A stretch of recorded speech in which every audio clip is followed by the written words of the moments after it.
পাশে কেউ নাই, ভেঙে পড়বেন না, একাই চলবেন, কোনো সমস্যা নাই। তো এই যে বলছিলাম, পরিবারের লোক পরিবারে বোঝান, দাওয়াত দেন, সব ঠিক আছে। যদি দেখা যায় যে অন ইসলামিক বিষয়ে চলতে ওদের খুব ভালো লাগে, ইসলামিক বিষয় মানতে খুবই আপত্তি, তখন আপনি আপনার রাস্তায় চলেন, তাকে তার রাস্তায় ছেড়ে দেন। ঝগড়াঝাড়ি থেকে জ্ঞান কে চালা যায়, বাবা তুই তোর রাস্তায় চল, আমি আমার রাস্তায় চল। ইব্রাহিম আলাইহিস সালাম কি বলছেন? ইন্নী যাহিবুন ইলা রাব্বি সায়াহদিন। মনের মধ্যে কত শূন্যতা দেখেন, তিনি বলছেন ইন্নী যাহিবুন ইলা রাব্বি সায়াহদিন। পরিবার তাড়িয়ে দিয়েছে, বাবা তাড়িয়ে দিয়েছে, সাথে কেউ নাই, কেউ নাই সাথে, একা। ইব্রাহিম আলাইহিস সালাম একা। আল্লাহ পাক বলছেন ইব্রাহিম একাই একটা উম্মত, ইব্রাহিম একাই একটা উম্মত। তিনি বলছেন আমি চললাম একাই আমার রবের পথে, তিনি আমাকে পথ দেখাবে। এত বড় কথা। এই জন্যই তো ইব্রাহিম আলাইহিস সালামের এত সম্মান। নবীগণের পিতা তিনি, সমস্ত নবীগণের দেখা যায় পিতা তিনি, আবুল আম্বিয়া বলা হয়। কত চমৎকার বালাগাত দেখেন। ইন্নী যাহিবুন ইলা রাব্বি সায়াহদিন, আমি একাই চললাম আমার রবের পথে, তিনি আমাকে পথ দেখাবেন। পরিবার থেকেই সর্বপ্রথম বাধা আপনাকে পেতে হবে যদি আপনি দিনের পথে চলতে চান। কারণ এখনকার সমাজের বেশিরভাগ পরিবার ইসলামিক পরিবার নয়। কোনো কোনো সময় পারিবারিক সাপোর্টের অভাবে দিনদার অনেক মানুষও দেখা যায় ট্র্যাক থেকে বিচ্যুত হয়ে যায়, এমন হয় না? পারিবারিক সাপোর্ট একটা বড় জিনিস। আমাদের নবী সাল্লাল্লাহু আলাইহি ওয়াসাল্লামের চতুর্দিক থেকে মানুষ আক্রমণ করলেও পরিবারে তার স্ত্রী খাদিজা রাদিয়াল্লাহু আনহা তাকে বুকে আগলে রেখেছিলেন।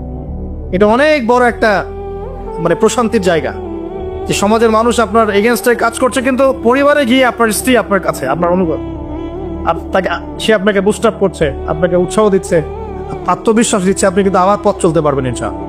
এই জন্য আমি বারবার বলি যে বিয়ে যদি করতেই হয় তাহলে দিনদার একজন নেককার মেয়েকে বিয়ে করে খাদিজা রাদিয়াল্লাহু আনহার মতো একটা মেয়েকে বিয়ে। আর যদি ওই যে দিনদার ক্যাটরিনা খুঁজতে যান তাহলে সারা জীবন ওই পস্তাইতে হবে। আর আল্লাহ বোঝার তৌফিক দান করুন। দিনদারিতা দেখে বিয়ে শাদী করে। চাচা আবু তালেব তিনি কিন্তু মুসলিম নন, অমুসলিম হয়েও তাকে পারিবারিকভাবে সাপোর্ট দিচ্ছেন। পারিবারিকভাবে সাপোর্টটা অনেক ইম্পর্টেন্ট। আর যখন পরিবার থেকে সাপোর্ট থাকে না তখন মানুষ কিন্তু ট্র্যাক থেকে সরে যায়। যাই হোক, গভীরে যাই না। নবী সাল্লাল্লাহু আলাইহি ওয়াসাল্লাম যখন দাওয়াতি মিশন শুরু করলেন, ইসলামের সমাজ প্রতিষ্ঠার চেষ্টা করতে লাগলেন, তখন এই পারিবারিক বাধা, আত্মীয়দের মধ্য থেকে বাধা, সামাজিক বাধা আসতে লাগলো। এক পর্যায়ে হিজরত করতে হয়েছে আবিসিনিয়ায়, তারপর তায়েফ, তারপরে গিয়ে মদিনায়।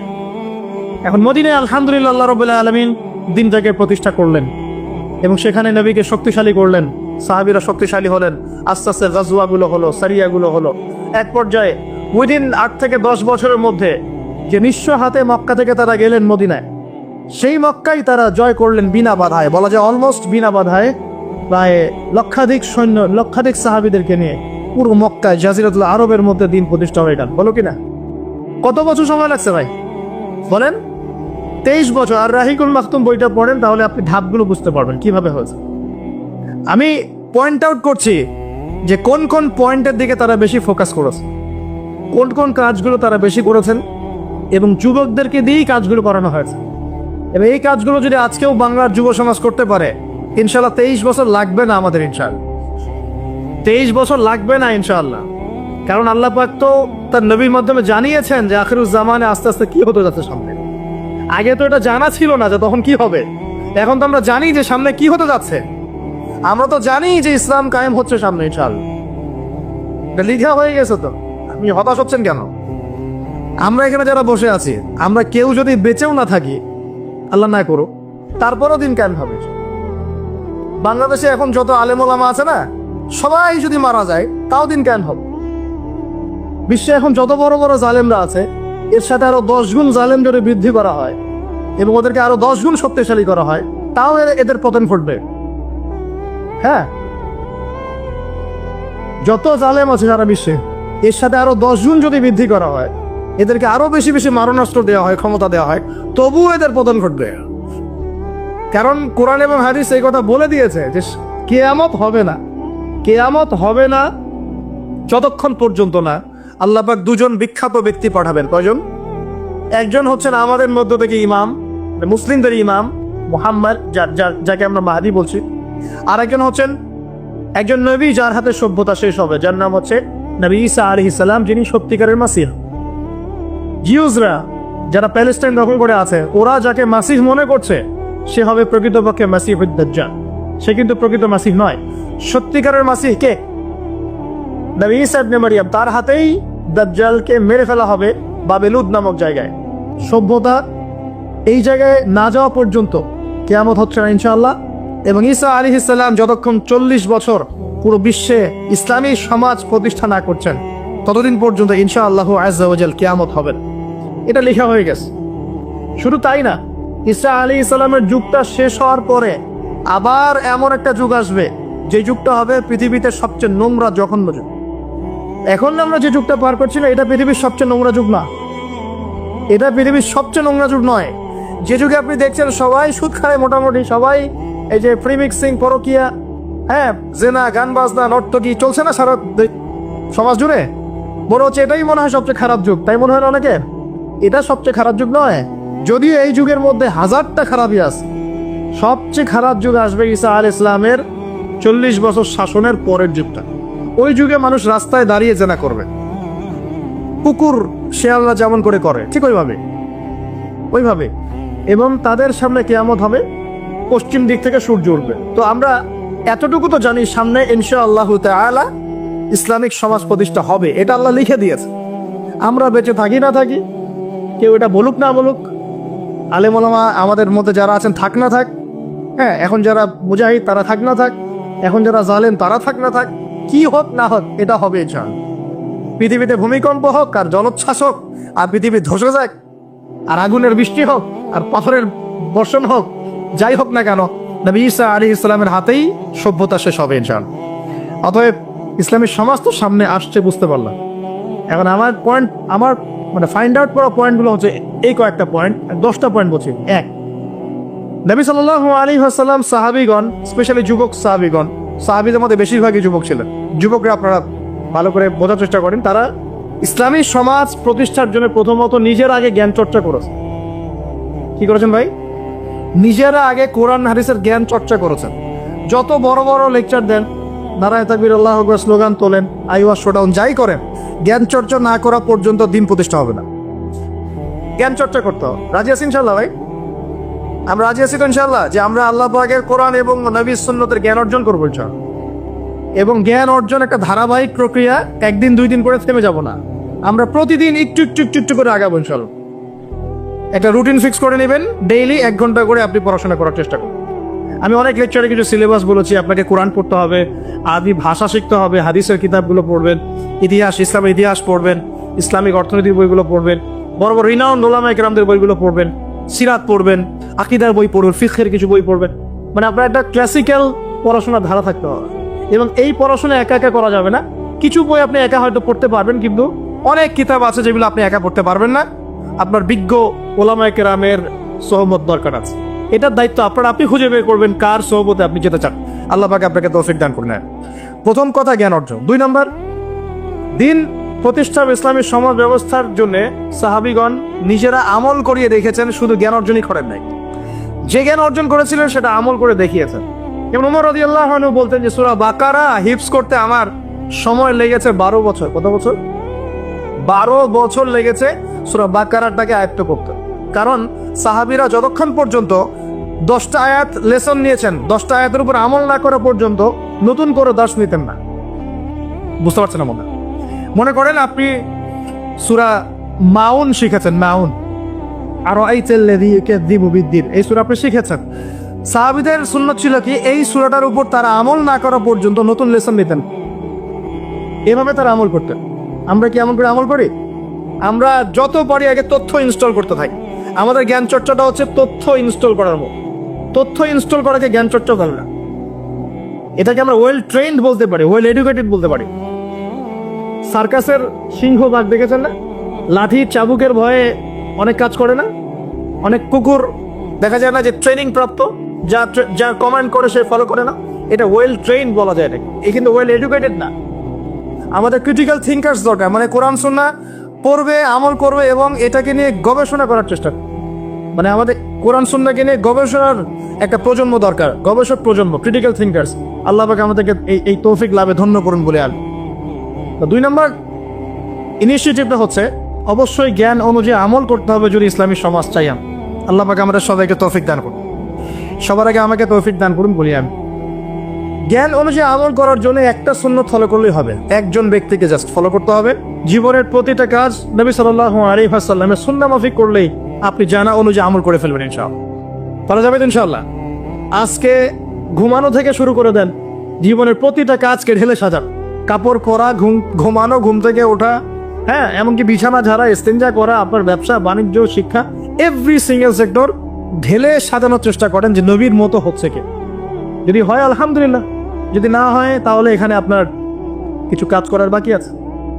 আল্লাহ পাক আমাদের সবাইকে নবী সাল্লাল্লাহু আলাইহি ওয়াসাল্লামের সুন্নাহ মাফিক জীবন গড়ার তৌফিক দান করুন।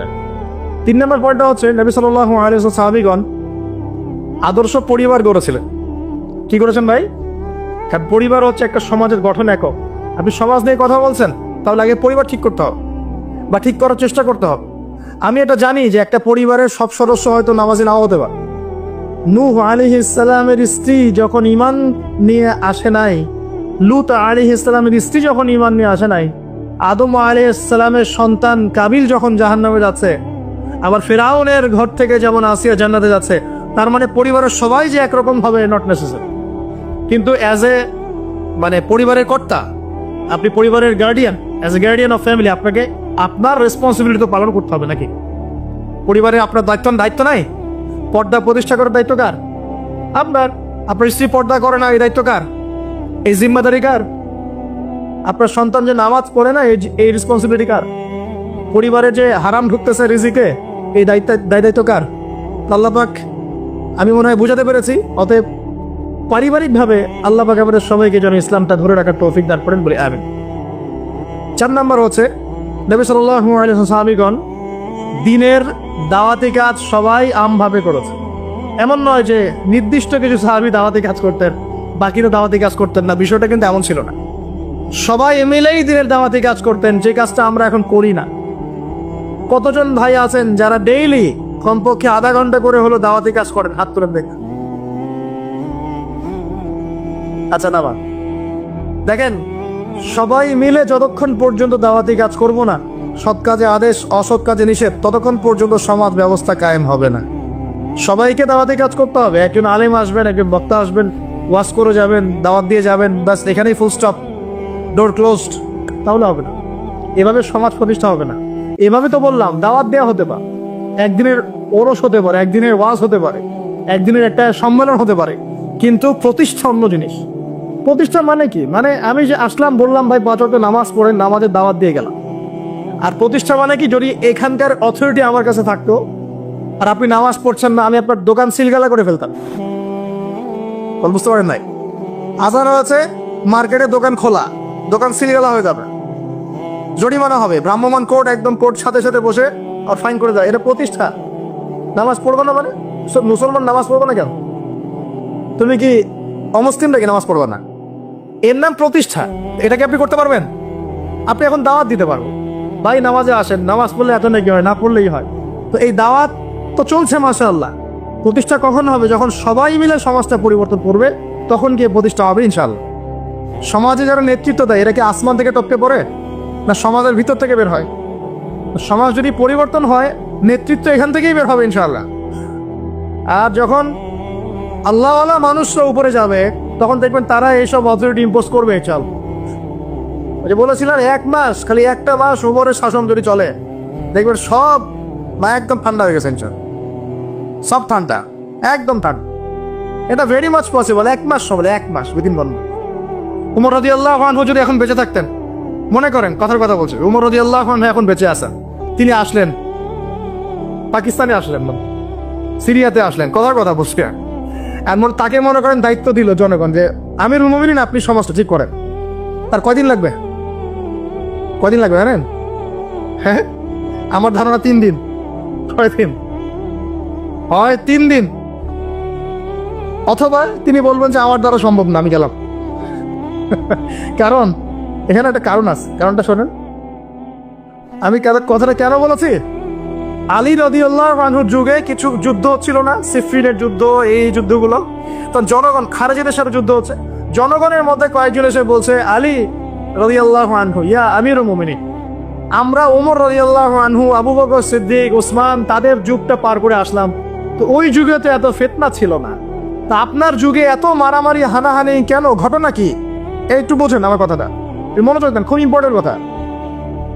তো আলী রাদিয়াল্লাহু আনহু যে বলছেন আপনার যুগে এত হানাহানি মারামারি কাটাকাটি কেন, ওমরের যুগে তো এমন ছিল না, আবু বকরের যুগে তো এমন ছিল না, উসমানের যুগে তো এমন ছিল না। তো আলী ইবনে আবি তালেব মানে বিচক্ষণ মানুষদের মধ্যে অন্যতম একজন বিচক্ষণ মানুষ, তিনি বলছেন, উত্তর দিচ্ছেন, দেখ কি বিচক্ষণতার উত্তর। তিনি বলছেন, শোনো, আবু বকর ওমরের যুগে আবু বকর ওমর ছিল শাসক আর আমরা ছিলাম জনগণ। আবু বকর ওমরের যুগে আবু বকর ওমর ওসমান ছিল শাসক আর আমি আলী আর আমার মতো মানুষটা ছিল জনগণ। আর আমার যুগে আমি হচ্ছি শাসক আর তোমরা হচ্ছে আমার জনগণ। কথা বুঝলেন নি? মরে গেছি, বুঝতে পারেন নাই?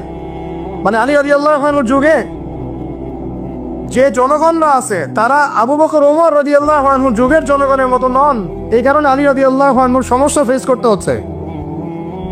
তো এটাই বলছিলাম, যখন জনগণ সবাই বলছে আমি সুদ খাবো, সবাই বলছে যে পর্নোগ্রাফি দেওয়া হোক, মদ চলুক, বেরপরদামি চলুক, হ্যাঁ জুয়া চলুক, আর আমি বেচারা একা একা বসে যদি বলি না এগুলো সব হারাম, তা আমাকে তো পিঠা এখান থেকে সরাই দিবে, তাই না বিষয়টা? তার মানে সমাজের মানুষকে পরিবর্তন করতে হবে, আল্লাহ পাক এইটা বোঝার তৌফিক। মানুষ যখন পরিবর্তন হবে ইনশাআল্লাহ, তখন দেখবেন এখান থেকেই যোগ্য নেতৃত্ব উঠে আসছে। এভাবেই সমাজটা প্রতিষ্ঠা হবে ইনশাআল্লাহ আযজা ওয়া জাল্লা। আল্লাহ পাক আমাদেরকে তৌফিক ইনায়াত করুন। আর কয়েকটা পয়েন্ট আমি একটু থরলি বলে শেষ করছি। 6 নাম্বার, সাহাবীরা কোনোদিনও হারাম খান নাই। কি খান নাই ভাই? মানে অর্থনৈতিক জীবনে কোনোভাবেই হারামে সম্পৃক্ত হওয়া যাবে না যদি ইসলামী সমাজটা, ঠিক আছে ভাই? 7 নাম্বার, অনইসলামিক কোন সংস্কৃতির আশপাশেও যাওয়া যাবে না। ইসলামী সমাজ চান, অনইসলামিক সংস্কৃতি পরিপূর্ণভাবে বর্জন করতে হবে। আল্লাহ পাক তৌফিক দান। 8 নাম্বার, সমাজের একটা বড় অংশ হচ্ছে মেয়ে মানুষ। সমাজের একটা বড় অংশ কি? এদেরকে অ্যাভয়েড করে সমাজে দিন কায়েম হবে। এই মেয়েদের মধ্যে দিনের দাওয়াতি কাজ বাড়াতে হবে এবং মেয়েদেরকে পর্দায় নিয়ে আসতে হবে। এই দায়িত্ব প্রত্যেক পরিবারের কর্তার। পরিবারের কর্তা ঠিক হয়ে যান, সমাজ ঠিক হয়ে যাবেন। চান আপনার মেয়ে বেপর্দায় বের হতে পারবে না, বের হলে ভাত বন্ধ। আপনার স্ত্রী বেপর্দায় চলতে পারবে না, চললে ভাত বন্ধ। যদি বলে আমি বেপর্দায় চলবো, তোমার ভাত খাবো না, সুন্দর মতো বসে তালাক দিয়ে রেখে দিবেন, যাও, ভাত খাওয়ার দরকার নাই, আমার ভাত খাওয়ার দরকার নাই। তোমার বেপর্দায় চলতে খুব ভালো লাগে, যাও চলো, সমস্যা কি? আপনি ঝগড়াঝাড়িতে যাবেন না, দাওয়াত দিবেন, নসিহত করবেন, ওয়াজ করবেন। যদি দেখেন বুঝাইতে কোনোই কাজ হচ্ছে না, ওই যে আসহাবুল কাহফের হেদায়েত আছে, ঠিক আছে বাবা তুমি তোমার রাস্তায় চলো, আমি আমার রাস্তায় আল্লাহর রাস্তায় চললাম। ইব্রাহিম আলাইহিস সালাম কি বলছেন? ইন্নী যাহিবুন ইলা রাব্বি সায়াহদিন। মনের মধ্যে কত শূন্যতা দেখেন, তিনি বলছেন ইন্নী যাহিবুন ইলা রাব্বি সায়াহদিন। পরিবার তাড়িয়ে দিয়েছে, বাবা তাড়িয়ে দিয়েছে, সাথে কেউ নাই, সাথে একা। ইব্রাহিম আলাইহিস সালাম একা। আল্লাহ পাক বলছেন ইব্রাহিম একাই একটা উম্মত, তিনি বলছেন আমি চললাম একাই আমার রবের পথে, তিনি আমাকে পথ দেখাবেন।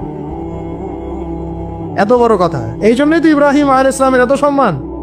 নবীগণের পিতা তিনি, সমস্ত নবীগণের দেখা যায় পিতা তিনি, আবুল আম্বিয়া বলা হয়। কত চমৎকার বালাগাত দেখেন। ইন্নী যাহিবুন ইলা রাব্বি সায়াহদিন, আমি একাই চললাম আমার রবের পথে, তিনি আমাকে পথ দেখাবেন। পাশে কেউ নাই, ভেঙে পড়বেন না, একাই চলবেন, কোনো সমস্যা নাই। তো এই যে বলছিলাম, পরিবারের লোক পরিবারে বোঝান, দাওয়াত দেন, সব ঠিক আছে। যদি দেখা যায় যে অনইসলামিক বিষয়ে চলতে ওদের খুব ভালো লাগে, ইসলামিক বিষয় মানতে খুবই আপত্তি, তখন আপনি আপনার রাস্তায় চলেন, তাকে তার রাস্তায় ছেড়ে দেন, ঝগড়া ছাড়িতে পারেন। জ্ঞান কেচালা যায়, আবার তুই তোর রাস্তায় চল, আমি আমার রাস্তায় চল। তারপরে সন্তান। 9 নম্বর হচ্ছে আমাদের সমাজের একটা বড় অংশ হচ্ছে আমাদের এই যে ছোট ছোট বাচ্চা কাচ্চা সব। আগামী প্রজন্মকে অবশ্যই ইসলামী শিক্ষায় শিক্ষিত করতে হবে, না হলে সমাজ কায়েম করা যাবে। এই দায়িত্ব এখন আপনাদের সবার। আমি শুরু পয়েন্টটা বলে গেলাম। আর সর্বশেষ 10 নম্বর পয়েন্টটা হচ্ছে এই যুব সমাজের চরিত্রটাকে পবিত্র রাখতে হবে। এটা এত গুরুত্ব দিয়ে কেন বললাম? কারণ যুবকরা হচ্ছে সমাজ পরিবর্তনের হাতিয়ার, এবং যুবকদের চরিত্র যদি একবার নষ্ট হয়ে যায়, পর্নোগ্রাফিতে আসক্ত হয়ে যায়, বা মাদকে আসক্ত হয়ে যায়, বা মেয়ের পিছনে যে সময় নষ্ট করা শুরু করে, হ্যাঁ এই যে গুন্ডাগার্দি করে, এই যে পাবজি টাবজি ফ্রি ফায়ার হাবিজাবি এগুলোর মধ্যে ঢুকে পড়ে, ওর লক্ষ্য থেকে বিচ্যুত হয়ে যায়, তখন এই সমাজটাকে দিয়ে আপনি আসলে কোনো কাজ নিতে পারবেন না। এই কারণে এদেরকে একটা আধ্যাত্মিক প্রশিক্ষণের মধ্যে নিয়ে আসতে হবে। নামাজ, তিলাওয়াত, জিকির, হ্যাঁ, আলেম ওলামা সহবত, ধারাবাহিকতা রক্ষা করা, প্রয়োজনে ভালো কিছু সামাজিক কাজের মধ্যে তাদেরকে নিয়োজিত রেখে তাদের এই যৌবনটাকে আল্লাহর পথে কাটিয়ে দেওয়ার প্রয়াস নেওয়ার চেষ্টা করতে হবে। আল্লাহ পাক আমাদের সবাইকে এই তৌফিক দান করুন, আমিন। আর যুবক ভাইদেরকে বলবো যে চরিত্রই সবচেয়ে ইম্পর্টেন্ট জিনিস। আপনার এখন এই জীবনটার চরিত্র যদি নষ্ট হয়ে যায়, আপনি কোনো অবস্থাতেই আল্লাহর কাছে পার পাবেন না। বেশিরভাগ মানুষ নামাজ পড়ে না, বেশিরভাগ মানুষ সুদ খায় না, বেশিরভাগ যুব সমাজ জেনা করতেছে না, বেশিরভাগ লোক মাদক খাচ্ছে না। পৃথিবীর কোনো জায়গায় আল্লাহর বিধান আছে কি নাই? দুই একটা জায়গায় আছে আই ওয়াশ, শোডাউন। বেশিরভাগ নারী পর্দায় চলে না, বেশিরভাগ মানুষ রোজা রাখে না, বেশিরভাগ মানুষ যাকাত দেয় কি দেয় না। তাহলে ইবলিসে বললো আপনি বেশিরভাগকেই শুকরগুজার পাবেন না। বেশিরভাগ মানুষ পরকালের স্বার্থে কাজ করে না, দুনিয়ার স্বার্থে কাজ করে। কতজন মানুষ আল্লাহ পাকের দ্বীনটাকে প্রচার প্রতিষ্ঠার কথা বলে বা কোরআন সুন্নাহর কথাগুলো মেনে চলে? কতজন মানুষ? বেশিরভাগ লোক মেনে চলে। তাহলে ইবলিস কি সফল না ব্যর্থ? ইবলিসের চ্যালেঞ্জ কি সফল না ব্যর্থ? ইবলিসের কথা সে কিন্তু অক্ষরে অক্ষরে পালন করেছে। আর ইবলিসকে আল্লাহ পাক কেন পৃথিবীতে দিয়েছেন? আমাদেরকে পরীক্ষা করার জন্য, যেন আমরা এই সরল পথ থেকে বিচ্যুত না হই। সামনে যান, আরো কঠিন কথা আছে। আল্লাহ পাক বলছেন এখান থেকে বের হয়ে যাও, একদম অপদস্থ লাঞ্ছিত হয়ে এখান থেকে বের হয়ে যাও। তুমি তো চ্যালেঞ্জ করলো আমাকে, ঠিক আছে, কিন্তু যে ব্যক্তি যেই তোমার অনুসরণ করবে, আল্লাহ পাকে কথা শোনেন, যেই তোমার অনুসরণ করবে,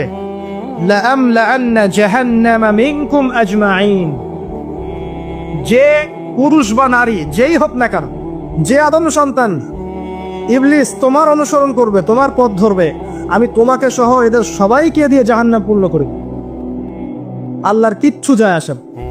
আল্লাহ পাক যদি এই পুরো পৃথিবীটাকেও জাহান্নামে নিক্ষেপ করেন অবাধ্যতার কারণে, আল্লাহ পাকের কিছু যায় আসে? ওই যে আপনাদের এখানে নদী আছে না, কি বালাসী ঘাট, এখানে চর আছে না, চরের মধ্যে একটা বালুর কণার কি দাম আছে বলুন তো? একটা বালুর কণার কোন দাম আছে? এই পুরো মহাবিশ্বে পৃথিবীর অবস্থান এর চেয়েও কম। তো পুরো পৃথিবীর মানুষ যদি আল্লাহর অবাধ্য হয়, আল্লাহ পাক যদি পুরা দুনিয়াটাকেই ধ্বংস করে দেয়, জাহান্নামে নিক্ষেপ করেন, আল্লাহ পাকের কিছু যায় আসবে কিনা? এবার আসেন, এখান থেকে আমরা বুঝতে পারলাম ইবলিস একটা তৃতীয় সত্তা। আল্লাহ পাক আদম আলাইহিস সালামকে সৃষ্টি করলেন, নাম শিক্ষা দিলেন, সেজদা করালেন, ইবলিসকে সেজদা করতে বললেন, সে করলো না। সে চ্যালেঞ্জ করলো উল্টা, যে আমি ওর চেয়ে উত্তম, আপনি ভুল, আমি সঠিক। সে অহংকার করলো এবং একই সাথে সে আদমকে পথভ্রষ্ট করার চ্যালেঞ্জও করে বসল। আল্লাহ পাক ঘোষণা করলেন, যদি কোনো আদম সন্তান তোমাকে ফলো করে, তোমাকে সহ তাকে আমি জাহান্নামে নিক্ষেপ করব। ঠিক আছে, এ পর্যন্ত। এবার সামনে আসেন। এবার আল্লাহ পাক আদমকে বলছেন, কাকে বলছেন?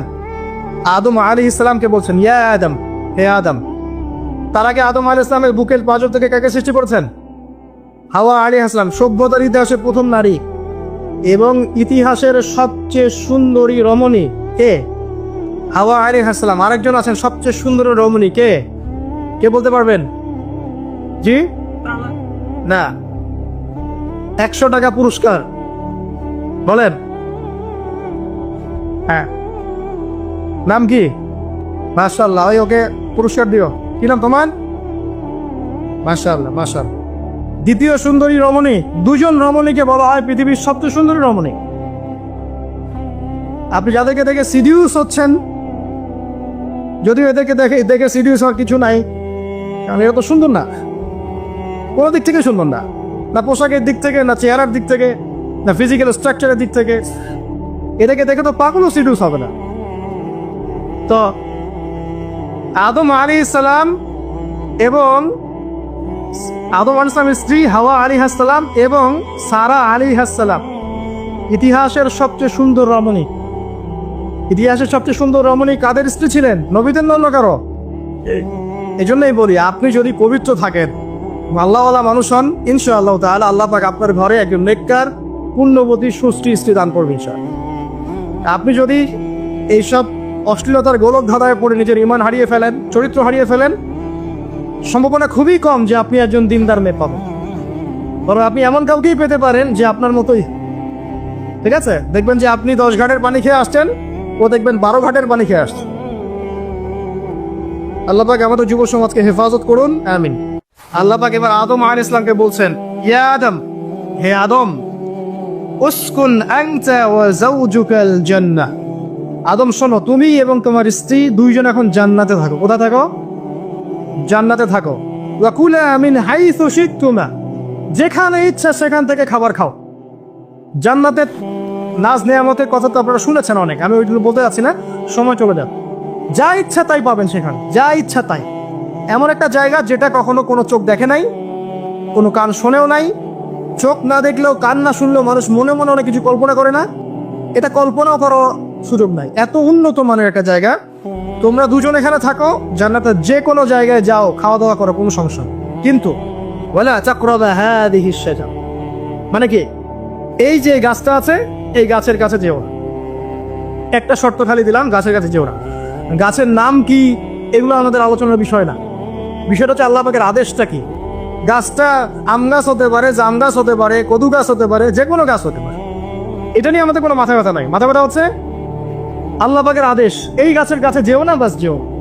আচ্ছা, ফাতাকুনা মিনাজ জালিমিন, যদি চলে যাও তোমরা দুজন এখানে, তাহলে তোমরা দুজন কিন্তু জালেম হয়ে যাবে। আল্লাহ পাকের হুকুম অবাধ্য করলে মানুষ কি হয়ে যায়? জালেম হয়। এই জন্য আমরা দোয়ায় বলি, আল্লাহুম্মা ইন্নী যালামতু নাফসি, বলি না? হে আল্লাহ, আমি আমার নফসের উপর জুলুম করেছি। রব্বানা যালামনা আনফুসানা, বলি না? আল্লাহ, আমরা আমাদের উপর জুলুম করেছি। তো আমরা যখন পাপ করি মানে আমরা জুলুম করে ফেলেছি। তো তোমরা দুজন এই গাছের কাছে যেও না, যদি যাও তাহলে জুলুম করে ফেলবে এবং জালেম হয়ে যাবে। এবার ইবলিস তো আর বসে নাই, সে তো চ্যালেঞ্জ করেছে, করে নাই? আচ্ছা, এবার ইবলিস কি করছে? ফাওয়াসওয়াসা লাহুমা শাইতান, এবং ইবলিস এবার এদের দুজনকে ওয়াসওয়াসা প্রদান করতে শুরু করলো। ইবলিস কি করলো? ওয়াসওয়াসা প্রদান করতে শুরু করলো। ওয়াসওয়াসাটা এমন ছিল যে, হাল আদুল্লুকা আলা শাজারাতিল খুলদি ওয়া মুলকিন লা ইয়াবলা। ইবলিস এসে আদম এবং হাওয়া আলাইহিস সালাম তাদেরকে উস্কে দিতে লাগলো যে, আমি কি তোমাদেরকে এমন কোন গাছের কথা বলবো যেই গাছের ফল খেলে তোমরা চিরস্থায়ী হয়ে যাবে, কখনো মরবে না, এবং এমন রাজত্ব পাবে যে রাজত্বের কোনো ক্ষয় নাই। ইবলিসের টোপটা কি দেখলেন? চিরস্থায়িত্বের টোপ এবং কিসের টোপ? রাজত্বের টোপ। এটা সূরা তহার মধ্যে আছে। অন্য সূরায় আছে যে, আমি কি বলে দিব এমন গাছের কথা যেই গাছের ফল খেলে তোমরা ফেরেশতা হয়ে যাবে, কখনো মরবে না।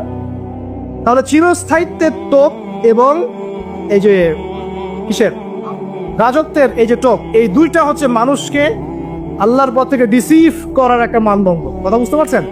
এই পৃথিবীতে যত মানুষ পথভ্রষ্ট হয়ে গেছে জন্য হয়েছে অনেকেই, আর অনেকে চিরস্থায়িত্বের জন্য হয়েছে। ফেরাউন নমরুদ চিরস্থায়িত্বের লোভে পড়ে পথভ্রষ্ট হয়নি?